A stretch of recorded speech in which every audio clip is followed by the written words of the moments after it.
Hey guys, welcome back to my mystery corner. இன்னைக்கு நம்ம சேனல்ல ஃபீல் குட்டான லவ் ரொமான்டிக் ஃபன்னா இருக்கிற ஸ்கூல் டேஸ் ட்ராமா தான் பார்க்க போறோம். வாங்க வீடியோக்குள்ள போகலாம். எபிசோட ஸ்டார்டிங்ல ஹீரோவை தான் காட்டுவாங்க. ஆக்சுவலா ஹீரோ எப்படிப்பட்ட ஆளுனா நல்ல படிப்பாளி, கரெக்டான டைமை ஃபாலோ பண்றவன், ஸ்கூலுக்கு கரெக்டான டைமுக்கு போயிடணும். பனிஷ்மெண்ட் வாங்கி வெளியே நிக்கிற கதையை அவனுக்கு ஆகாது. ஸோ டக்குன்னு கிளம்பி சைக்கிள் எடுத்து ஸ்கூலுக்கு போகவே ஆரம்பிச்சிட்டான்.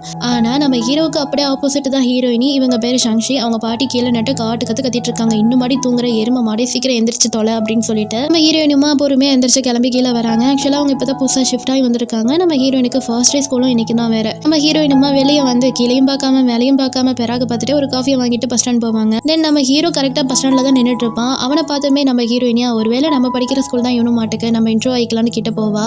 ஆனா அவ கால் தடுக்கி பக்கத்துல நின்றுட்டு இருந்த ஒருத்தர் மேல காஃபி லைட்டா செஞ்சிடும். அவன் கத்துவான். இதை பார்த்து நம்ம ஹீரோ டக்குன்னு கிளம்பிடுவான். இவளும் அவங்க கிட்ட பேசலான்னு தான் போவா. ஆனா இவ திட்டுவாங்கதை பார்த்துட்டே தான் நம்ம ஹீரோ கிளம்பியே போவான். தென் ஸ்கூல் தான் அடுத்தது காட்டுவாங்க. பிரின்சிபல் நம்ம ஹீரோயினியை கூட்டிட்டு வந்து இவங்க வேற ஒரு ஸ்கூல்ல இருந்து ட்ரான்ஸ்ஃபர் ஆகி நம்ம ஸ்கூலுக்கு வந்திருக்காங்க. இவங்க பேரு ஷாங்ஷி அப்படின்னு சொல்லுவாங்க. ஷாங்ஷியும் எல்லாரும் முன்னாடியும் போய் தன்னை இன்ட்ரோ பண்ணிப்பா. அவன் இன்ட்ரோ பண்ணும்போது போர்டுக்கு மேல இருக்கிற ஒரு சர்டிஃபிகேட் வேற டக்குன்னு கீழே விழுந்துரும். இதை பார்த்து அந்த கிளாஸ் டீச்சருமா அந்த சர்டிஃபிகேட் எடுத்துட்டு போய் கிளாஸ் லீடர் நீயே கொடுத்துருமா அப்படின்னு சொல்லிட்டு சொல்லுவாங்க. இவனை எடுத்துட்டு போய் யாருடா அது அப்படின்னு பார்த்தா நம்ம ஹீரோ தான் கிளாஸ் லீடருமே. இவனை பார்த்ததுமே ஷாக் ஆனிப்பா.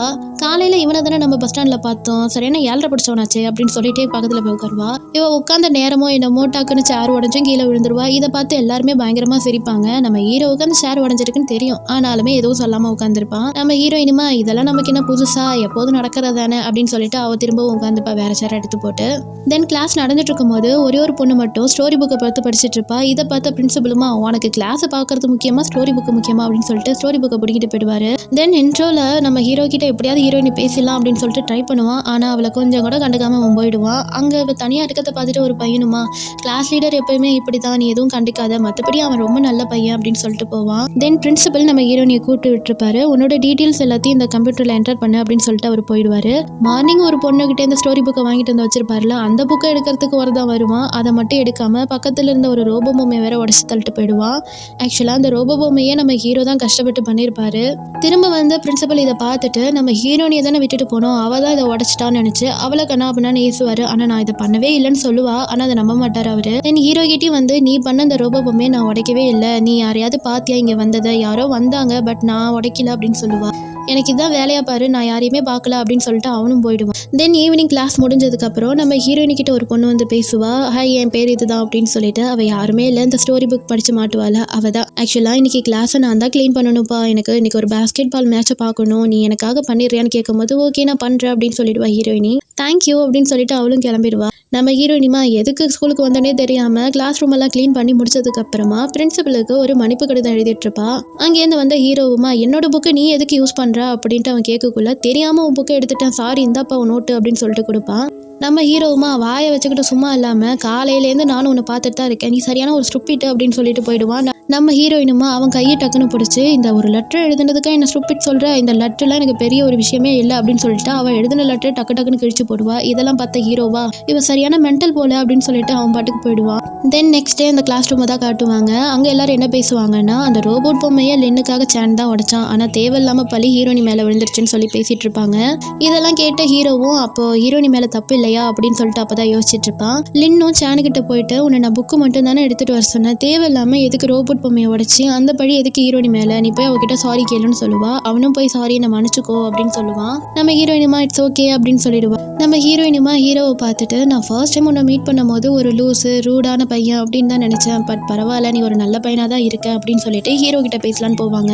அவன் அங்க கிளீன் பண்ணிட்டு இருக்கும் போது ஆக்சுவலா அந்த ரூமுக்கு யார் வந்தான்னு உனக்கு தெரியும் தானே, நான் கேட்டப்ப நீ ஏன் சொல்லல, இப்ப எனக்கு தெரிஞ்ச அவனும் சொல்லுன்னும் போது கிளாஸ் ரூம்ல எல்லாரும் உன்னை பத்தி தானே பேசிட்டு இருந்தாங்க, அப்போ உனக்கு தெரியும் தானே, ஏன் என்கிட்ட வந்து கேட்குற, இப்ப யாரு லூஸ் மாதிரி நடக்கிறேன்னா நீ அப்போ தயவு செஞ்சு கிளாஸ்க்கு அப்படின்னு சொல்லிட்டு அவளை அவாய்ட் பண்ணிட்டே போயிட்டு இருப்பான். தென் கொஞ்சம் நாளுக்கு அப்புறம் ஸ்கூல் காட்டுவாங்க. அப்போ ஒரு எக்ஸாம் நடந்து முடிஞ்சிருக்கும். ஸோ பேப்பர்லாம் எல்லாரும் கொடுத்துட்டு இருக்கும் போது நம்ம ஹீரோயினி ஆல்ரெடி ஆவரேஜாக தான் படிப்பாங்க, ஆனால் மார்க்கு 38 தான் எடுத்து வச்சிருக்காங்க.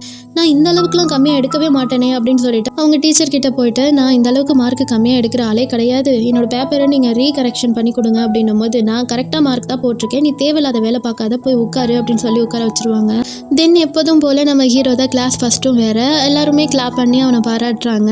தென் கிளாஸ் ரூமில் எல்லாம் கோட் வேர்ட் வச்சு பேசிகிட்டு இருப்பாங்க. ஆக்சுவலாக நம்பர் 2 ஹீரோ, நம்பர் 3 ஹீரோயினி அப்படின்னு சொல்லிட்டு நம்ம ஹீரோயினுக்கு ஒன்றுமே புரியாது. ஒருவேளை ஹீரோவுக்கு அடுத்தபடி நான் தான் நல்ல மார்க் எடுத்துருக்கணும் அப்படின்னு கேட்பா.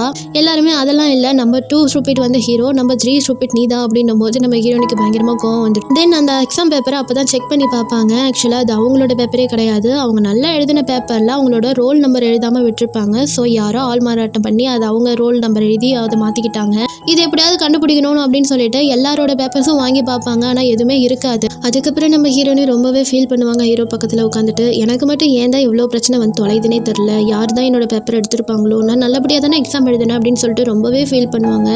தென் ஈவினிங் எல்லாம் கிளம்புனதுக்கப்புறம் எப்படியாவது இதை கண்டுபிடிக்கணும் அப்படின்னு சொல்லிட்டு எப்படியாவது ஸ்டாஃப் ரூம் போய் கண்டுபிடிச்சிடலாம் அப்படின்னு சொல்லிட்டு பொறுமையாக போயிட்டுருப்பாங்க. அப்பன்னு பார்த்து நம்ம ஹீரோவுமா என்ன பண்ணுற நீங்கள் அப்படின்னும் போது தயவு செஞ்சு நீயாவது நான் சொல்கிறத கேளு, நான் பொய்யெல்லாம் சொல்லலை, உண்மையாலுமே நான் நல்லா தான் எக்ஸாம் எழுதினேன், என்னோட பேப்பரை வேறு யாரும் எடுத்துக்கிட்டாங்க, அதை நான் பார்த்தே ஆகணும் போது நம்ம ஹீரோவுமா சரி ஓகே நீ இவ்வளோ தூரம் சொல்கிறதுனால ஹெல்ப் பண்ணுறேன் அப்படின்னு சொல்லிட்டு அவனே ஸ்டாஃப் ரூம்லாம் கூட்டிகிட்டு போனதுக்கப்புறமா ஃபுல்லாக செக் பண்ணி பார்த்தா உண்மையாலுமே அவள் எழுதின பேப்பர் வேறு ஒருத்தவங்களோட ரோல் நம்பர் போட்டு இருக்கும்.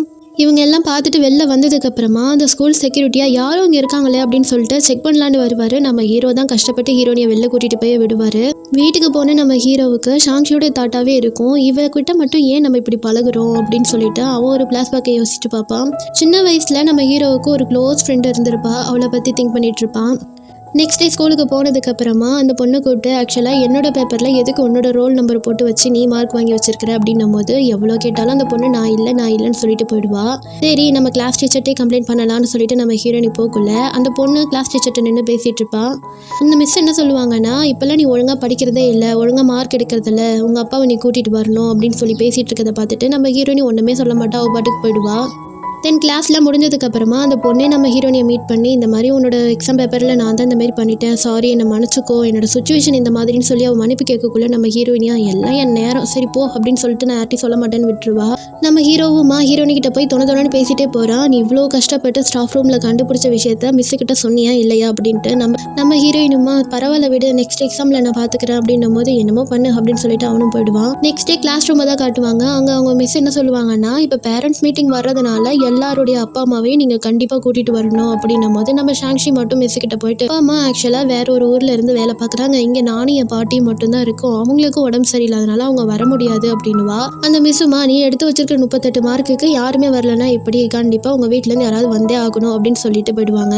தென் கிளாஸ் முடிஞ்சு போகிறப்போ அவங்க மிஸ்ஸுமா ஹீரோவை பார்த்து கிளாஸை டெக்கரேட் பண்ணுறதுக்கு நீ தான் எல்லாமே வாங்கிட்டு வந்து பண்ணணும் அப்படின்னு சொல்லிட்டு போயிடுவாங்க. இன்றைக்கி ஆக்சுவலாக அந்த கிளாஸ் ரூமை க்ளீன் பண்ணுறது ஹீரோயினி தான். ஆனால் அதையும் கட் அடிச்சுட்டு ஹீரோ கிட்ட எப்படியாவது போகணும் அப்படின்றதுனால ஹீரோ கூட போயிட்டு கிளாஸ் ரூமுக்கு டெக்கரேட் பண்ணுற வேண்டியது எல்லாத்தையுமே வாங்கிட்டு வந்துடுவா. வாங்கிட்டு வந்து கிளாஸ் ரூமில் எல்லாம் ஒட்டிகிட்டு இருக்கும் போது நம்ம ஹீரோயினி அங்கே தடுக்கி விட நம்ம ஹீரோ தாங்கி பிடிக்க அவங்க ஐ டு ஐ பார்த்துட்டு இருப்பாங்க. இதோட இந்த எபிசோடு முடியுது. இந்த எபிசோடு உங்களுக்கு பிடிச்சிருந்துச்சுன்னா லைக் பண்ணுங்கள், ஷேர் பண்ணுங்கள், சப்ஸ்கிரைப் பண்ணுங்கள். தேங்க்யூ.